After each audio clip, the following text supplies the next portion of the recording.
كل نفس ذائقة الموت ثم إلينا ترجعون. وقال الله تعالى في مقام آخر: كل نفس ذائقة الموت وإنما توفون أجوركم يوم القيامة فمن زحزح عن النار وأدخل الجنة فقد فاز وما الحياة الدنيا إلا متاع الغرور. سبحان ربك رب العزة عما يصفون وسلام على المرسلين والحمد لله رب العالمين. اللهم صل على سيدنا محمد وعلى آل سيدنا محمد وبارک وسلم.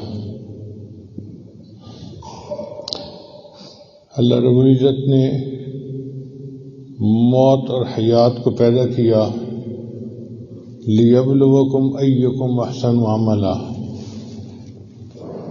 اللہ تعالیٰ یہ جانچنا چاہتے ہیں کہ تم میں سے کون نیک عمل کرتا ہے، اچھے عمل کرتا ہے.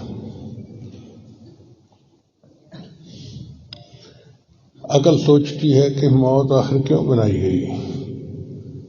علماء نے اس میں بہت ساری حکمتیں لکھی ہیں. پہلی حکمت یہ کہ نیک لوگوں کو دنیا کی سختی سے راحت ملے، نیک لوگوں کو دنیا کی سختی سے راحت ملے اور برے لوگوں سے دنیا والوں کو راحت ملے. حدیث مبارکہ میں ہے کہ نبی اسلام تشریف فرما تھے، ایک جنازہ گزرا. نبی اسلام نے فرمایا یا تو یہ مستری ہے یا مستراح منہ ہے، یعنی یا تو یہ نجات پا گیا یا اس سے نجات پا لی گئی. جو نیک ہوتا ہے وہ دنیا سے نجات پا جاتا ہے اور جو برا ہوتا ہے اس سے دنیا کو نجات مل جاتی ہے. ایک اور حکمت موت کے بنانے میں یہ کہ اللہ تعالیٰ آبادی میں توازن برقرار رکھنا چاہتے تھے.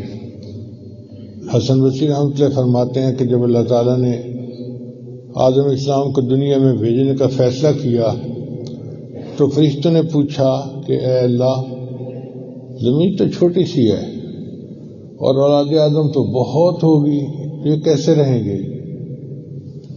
اللہ نے فرمایا کہ میں نے موت کو بنانا ہے، آبادی کا توازن برقرار رہے گا. تو فرشتوں نے سن کے ایک اور معصوم سا سوال پوچھا کہ یا اللہ، اگر موت نے آنا ہے تو ان کو زندگی کا مزہ ہی کیا آئے گا؟ اللہ نے فرمایا میں امید کو پیدا کر دوں گا، لہذا پتہ بھی ہوگا کہ موت آنی ہے مگر امید اس کو زندہ رکھے گی. ایک تیسری وجہ کہ انسان موت کے بعد اللہ تعالیٰ سے ملاقات کر سکتا ہے، موت سے پہلے ممکن نہیں ہے. چنانچہ حدیث پاک میں ہے کہ حضرت ابراہیم علیہ السلام کے پاس ملک الموت آئے اور انہوں نے آ کر پوچھا کہ اے اللہ کے خلیل، میں آپ کی روح قبض کرنے کے لیے آیا ہوں. ابراہیم علیہ السلام بڑے حیران ہوئے. فرمایا حل رأیت خلیلا یقبض روح خلیلہ، کیا آپ نے کبھی کسی دوست کو دیکھا ہے جو دوست کی روح کو قبض کرے؟ تو ملک الموت نے اللہ تعالیٰ سے رجوع کیا تو اللہ تعالیٰ نے فرمایا کہ میرے خلیل سے یہ پوچھو کہ حل رأیت خلیلا یکرہ لقاء خلیلہ، کیا آپ نے کسی دوست کو دیکھا ہے جو دوست کی ملاقات سے انکار کر رہا ہو؟ تو ابراہیم علیہ السلام سمجھ گئے کہ مجھے اللہ کا دیدار ہوگا. فرمانے لگے اے ملک الموت، اجل اجل، جلدی کر، میری روح کو قبض کر لے. پھر ایک اور بھی ہے کہ مرنے کے بعد نیک لوگ جو ہیں ان کو نبی علیہ الصلوۃ والسلام سے اور صحابہ کرام سے ملاقات ممکن ہے. حضرت بلال رضی اللہ تعالیٰ عنہ کے بارے میں آتا ہے کہ جب آخری لانس تھے تو بیوی کہنے لگی واہ حزناہ، ہائے افسوس، ہائے افسوس کہ آپ مار رہے ہیں. اور فوت ہو رہے ہیں، تو انہوں نے فرمایا کہ یوں نہ کہو بلکہ یوں کہو وا ترابا ہو، ہائے کتنی اچھی بات ہے، غدن القا محمد و اصحابہ، کل میری ملاقات ہوگی نبی علیہ السلام سے اور ان کے صحابہ سے۔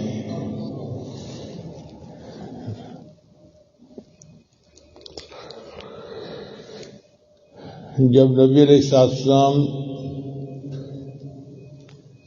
نے دنیا سے پردہ فرمانا تھا تو آپ نے سیدہ فاطمہ الزہرا رضی اللہ عنہا سے بلایا اور سرگوشی میں کوئی بات کہی تو وہ رونے لگ گئی، پھر تھوڑی دیر بعد ایک اور بات کہی تو وہ مسکرا پڑی۔ عائشہ رضی اللہ عنہا بڑی حیران، ام المومنین تھیں۔ انہوں نے پھر بعد میں پوچھا کہ فاطمہ یہ بتاؤ کہ نبی صاحب نے کیا فرمایا تھا؟ انہوں نے بتایا کہ نبی صاحب نے میرے کان میں سرگوشی کی تھی کہ بیٹا اب میرا وقت قریب ہے اور میں پردہ کرنے والا ہوں، تو میں رو پڑی تھی۔ پھر نبی علیہ السلام نے دوبارہ مجھے کہا کہ دیکھو میرے گھرانے میں سب سے پہلے تم مجھے آ کر ملو گی، تو میں مسکرا پڑی کہ جدائی زیادہ نہیں تھوڑی ہے۔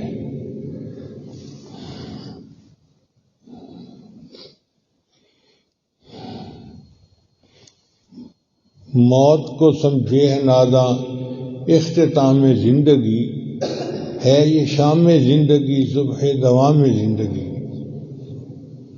لوگ سمجھتے ہیں کہ جی زندگی ختم ہوگی، زندگی ختم نہیں ہوتی، یہ زندگی کی شام ہوتی ہے اور ایک نئی صبح طلوع ہوتی ہے۔ اس لیے موت کو کہتے ہیں الانتقال من دار الفناء الی دار البقاء، دار الفنا سے دار البقاء کی طرف چلے جانا، الانتقال من دار العمل الی دار الجزاء، دار العمل سے دار الجزاء کی طرف چلے جانا، الانتقال من دار الغرور الی دار السرور، دھوکے والے گھر سے سرور والے گھر کی طرف چلے جانا، الانتقال الی من دار الزوال الی دار الکمال، زوال والے گھر سے منتقل ہو جانا کمال والے گھر کی طرف، اس کو موت کہتے ہیں۔ اور یہ موت بالآخر ہر کسی کو دنیا میں آنی ہے۔ اللہ فرماتے ہیں اے میرے حبیب صلی اللہ علیہ وسلم وما جعلنا لرجل من قبلک الخلد، ہم نے آپ سے پہلے بھی کسی کا دنیا میں ہمیشہ رہنا نہیں لکھا، کوئی دنیا میں ہمیشہ نہیں رہے گا، بالآخر وقت آنا ہے اور بندے نے دنیا کو چھوڑ کے چلے جانا ہے۔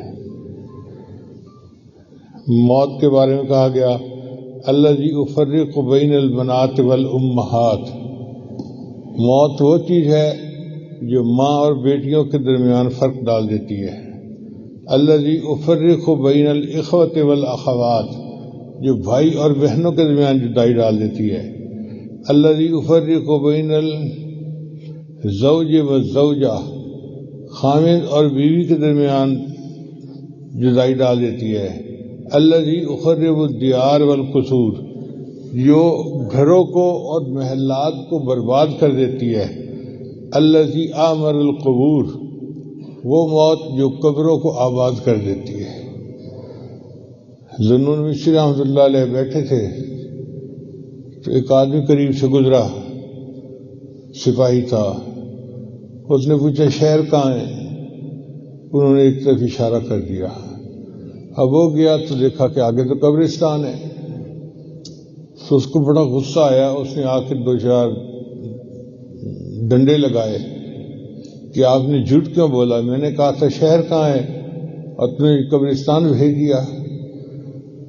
اور کبھی دیکھو میں ہمیشہ یہیں بیٹھتا ہوں، میں روزانہ دیکھتا ہوں کہ شہر سے لوگ آ کر ادھر آباد ہوتے ہیں، آج تک ادھر سے واپس کوئی نہیں گیا، تو پھر شہر تو یہ ہوا نا جو آباد ہو رہا ہے، اور یہ تو برباد ہونے والا، اس کو شہر کیوں کہیں؟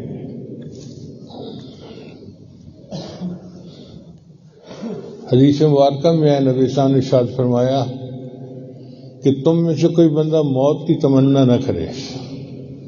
موت کی تمنا اس لیے نہیں کرنی چاہیے کہ اگر یہ نیک بندہ ہے تو اس کو اللہ تعالیٰ اور موقع دیں گے نیکی کے کرنے کا، اور اگر یہ برا آدمی ہے تو اللہ اس کو توبہ کی توفیق دے دیں گے۔ اس لیے موت کو مانگنا نہیں چاہیے۔ ہاں علماء نے لکھا ہے کہ صورتحال ایسی بن جائے کہ فتنے ہوں اور ایمان جانے کا اندیشہ ہو، اور ان فتنوں سے بچنے کے لیے کوئی بندہ دعا مانگے کہ یا اللہ میرے ایمان کو بچا، مجھے موت دے دے، تو پھر موت مانگنی جائز ہے۔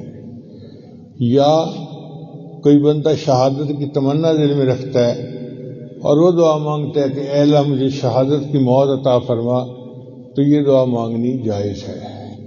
حضرت عمر رضی اللہ عنہ نے یہی دعا مانگی تھی، اللہم ارزقنی شہادتا فی سبیلک واجعل قبری فی بلد حبیبک۔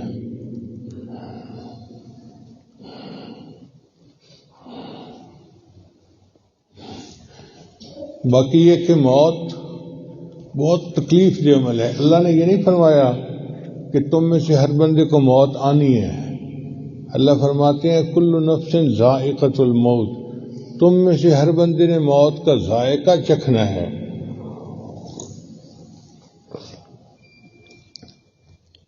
ذائقہ یا تو میٹھا ہوتا ہے یا کڑوا ہوتا ہے، تو نیک لوگوں کے لیے موت کا ذائقہ میٹھا اور برے لوگوں کے لیے موت کا ذائقہ کڑوا۔ اب موت کی تکلیف کیا ہوتی ہے؟ حضرت علی عنہ فرمایا کرتے تھے کہ جس طرح زندہ بکری کی کھال کھینچ دی جائے تو جتنی تکلیف اس کو ہوتی ہے، موت کی تکلیف بندے کو ایسے ہوتی ہے۔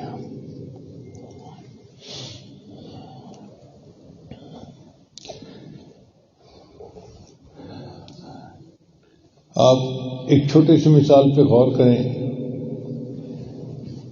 کہ چولہے پہ کام کرتے ہوئے کئی مرتبہ عورتوں کی انگلی جل جاتی ہے، کتنی درد ہوتی ہے۔ وہ درد کیوں ہوئی کہ جو حصہ جلا اس میں سے روح باقی جسم میں سمٹ گئی۔ اگر اتنے تھوڑے سے حصے سے روح سمٹنے پر اتنی تکلیف ہے، جب پورے جسم سے روح سمٹے گی پھر تکلیف کا کیا عالم ہوگا۔ اس لیے نبی صلی اللہ علیہ وسلم نے فرمایا لو ان قطرۃ من علام الموت وضعت علی جبال الارض کلها لذابت، اگر موت کی تکالیف میں سے ایک قطرہ دنیا کے پہاڑوں پہ ڈال دیں تو سب پگھل جائیں۔ اب ایک سوال اور پیدا ہوتا ہے، کیا موت کی تکلیف اچھی ہوتی ہے یا بری؟ دیکھیں نبی علیہ السلام کو جو سکرات کی کیفیت تھی وہ بہت زیادہ تھی۔ آپ صلی اللہ علیہ وسلم کو بخار بہت تیز تھا اور تکلیف بہت شدید تھی۔ سیدہ فاطمہ الزہرا نے دیکھا تو انہوں نے کہا ہے میرے ابا پر کتنی تکلیف، تو نبی صاحب نے فرمایا بیٹا پریشان نہ ہو، تیرے باپ کو آج کے بعد کوئی تکلیف نہیں ہوگی۔ سیدہ صدیقہ رضی اللہ عنہا نے پوچھا اے اللہ کے حبیب صلی اللہ علیہ وسلم، میں نے بہت لوگوں کو دنیا میں رخصت ہوتے ہوئے دیکھا ہے، مگر میں نے کسی کی سکرات کو اتنا سخت نہیں دیکھا جتنا آپ کی سکرات کو سخت ہے۔ تو نبی اسلام نے جواب میں فرمایا کہ فاطمہ میں نے اللہ سے یہ دعا مانگی تھی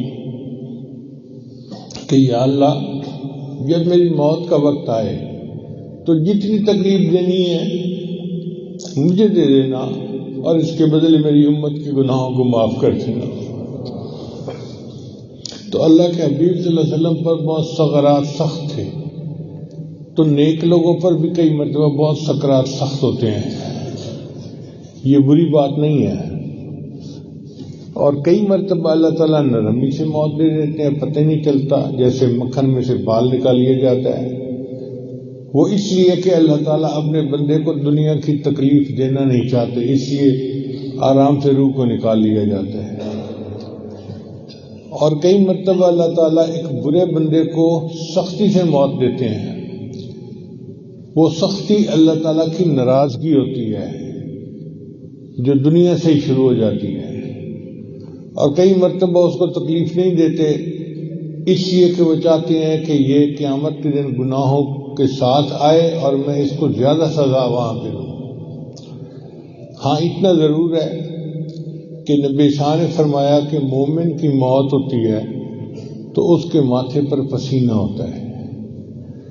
تو بعض علماء نے لکھا ہے کہ مومن کو بس اتنی سی تکلیف ہوتی ہے موت کی کہ جیسے ماتھے پہ پسینہ آ گیا، اس کے علاوہ نہیں ہوتی۔ حدیث مبارکہ میں آتا ہے کہ جب ملک الموت آتے ہیں تو ان کے ساتھ بہت سارے اور بھی فرشتے ہوتے ہیں، اور وہ آ کر اس بندے کو یاد دلاتے ہیں کہ میں آ گیا ہوں آپ کی روح کو قبض کرنے کے لیے، اور دوسرا شیطان کو مار کے اس سے دور بھگا دیتے ہیں تاکہ شیطان ان کے ایمان میں خلل نہ ڈال سکے۔ اب بتائیں یہ کتنی مزے کی بات ہے کہ اسرائیل علیہ السلام ہی شیطان کو دور بھگا دیں۔ اب جب شیطان دور بھاگ جاتا ہے تو پھر مومن جو ہے اس کو بتا دیا جاتا ہے کہ تیرا موت کا وقت قریب ہے۔ پھر ملک الموت کے پاس ایک ریشم کا کپڑا ہوتا ہے جس میں جنت کی خوشبو ہوتی ہے، وہ اس خوشبو کو اس کے سینے پہ رکھ دیتے ہیں۔ جیسے دنیا میں آپریشن کر رہا ہو نا کسی بندے کا تو اس کو انستھیزیا دیتے ہیں، انستھیزیا ملنے کے بعد بندے کا ہاتھ کٹ جائے، جوڑ کٹ جائے، جو مرضی ہو جائے، اس کو پتہ نہیں چلتا تکلیف کا۔ تو اللہ تعالیٰ دنیا کا انستھیزیا، آخرت کا انستھیزیا بھیجتے ہیں، اور مومن اس کی خوشبو میں مہک رہا ہوتا ہے، اور اسی طرح اس کی روح قبض ہوتی ہے، پتہ ہی نہیں چلتا اس کو۔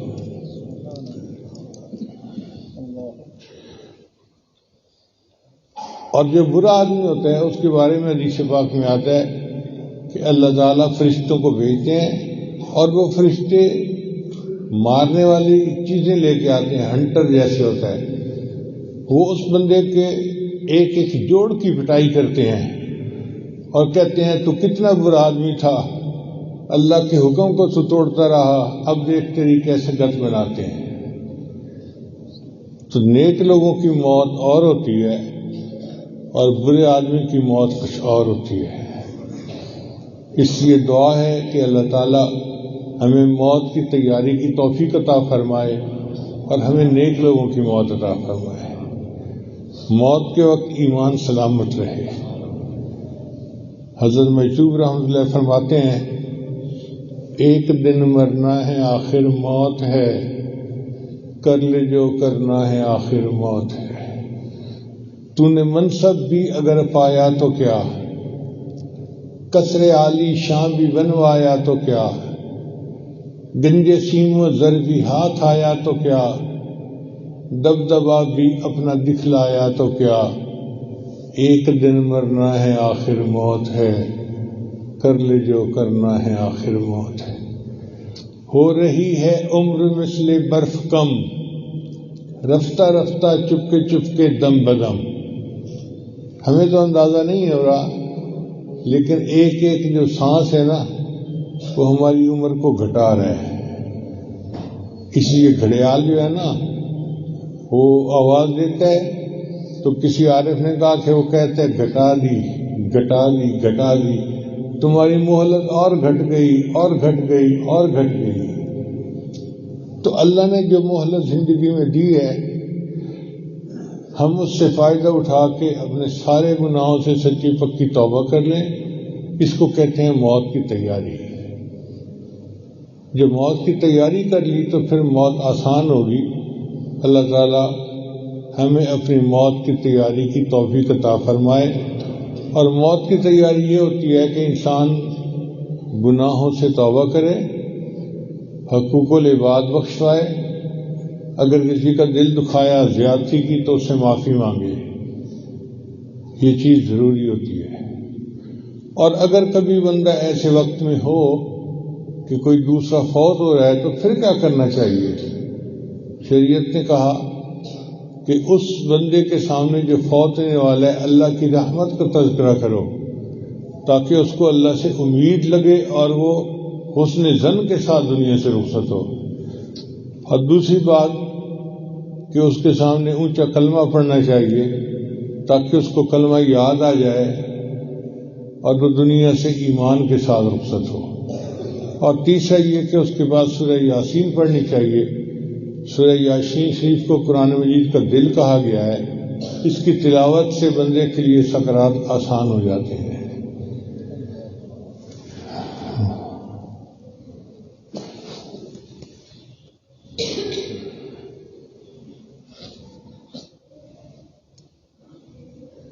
اللہ والوں کی موت کتنی آسانی سے آتی ہے، ذرا ایک دو واقعات سن لیجئے. سری سکتی رحمۃ اللہ فرماتے ہیں کہ ہم لوگ بیٹھے ہوئے تھے، ایک نوجوان آیا اور آ کے پوچھنے لگا کہ کوئی اچھی جگہ ہے جہاں کوئی مر سکے. ہم نے کہا یہ کیسا سوال پوچھ رہا ہے کہ کوئی اچھی جگہ ہے جہاں کوئی مر سکے.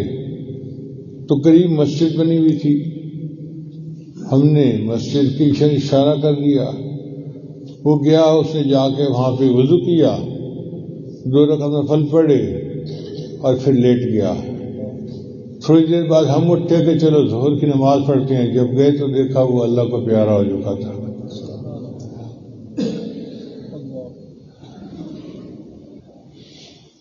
حسن ایک بزرگ گزرے ہیں، خواجہ فرید الدین عطار رحمۃ اللہ علیہ. ان کی عطر کی دکان تھی. آپ کو پتہ ہے عطر کی دکان میں چھوٹے چھوٹے شیشیوں میں عطر ہوتا ہے. ایک بوڑھا سا آیا اور اس نے آ کے دکان کو دیکھا، بڑے غور سے دیکھ رہا ہے.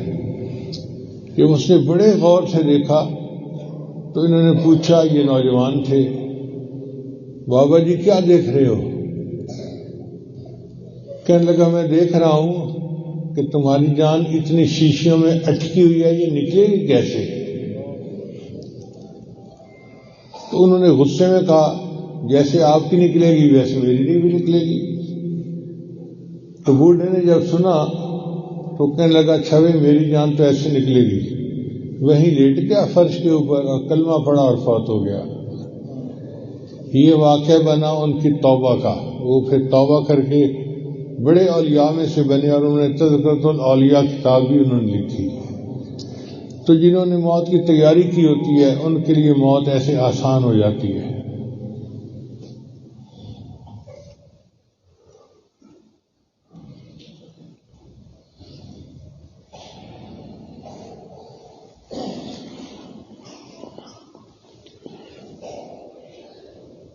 ابھی آج توبہ کے کلمات پڑھائے گا، سچے دل کے ساتھ پیچھے پیچھے بڑھتے جائیں گے. پڑھیے بسم اللہ الرحمن الرحیم. لا الہ الا اللہ محمد الرسول اللہ. آمنت باللہ وملائکتہ وکتبہ ورسلہ والیوم الآخر والقدر خیرہ وشرہ من اللہ تعالی والبعث بعد الموت. آمنت باللہ کما ہوا باسمائہ وصفاتہ وقبلت جمیع احکامہ اقرار باللسان وتصدیق بالقلب. اشہد ان لا الہ الا اللہ واشہد ان محمدا عبدہ ورسولہ.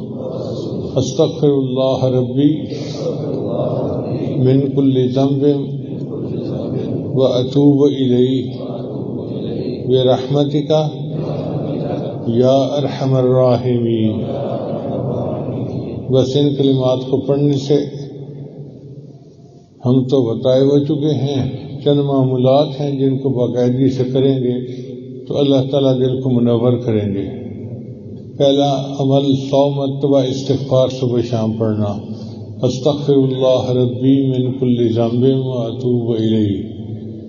دوسرا عمل 100 مرتبہ درود شریف صبح شام پڑھنا، اللهم صل على سيدنا محمد وعلى آل سيدنا محمد وبارک وسلم۔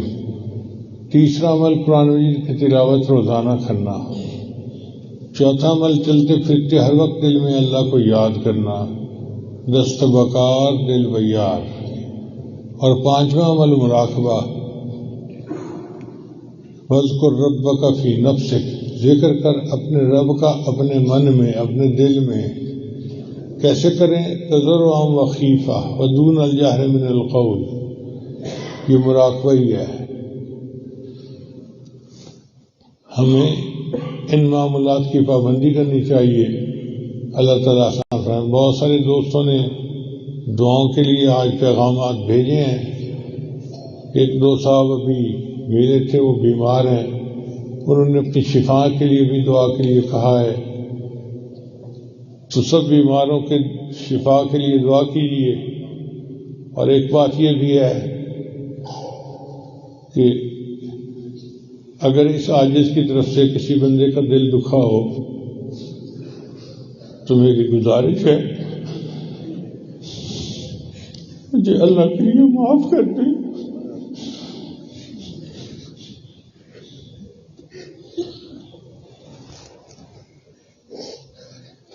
سنتے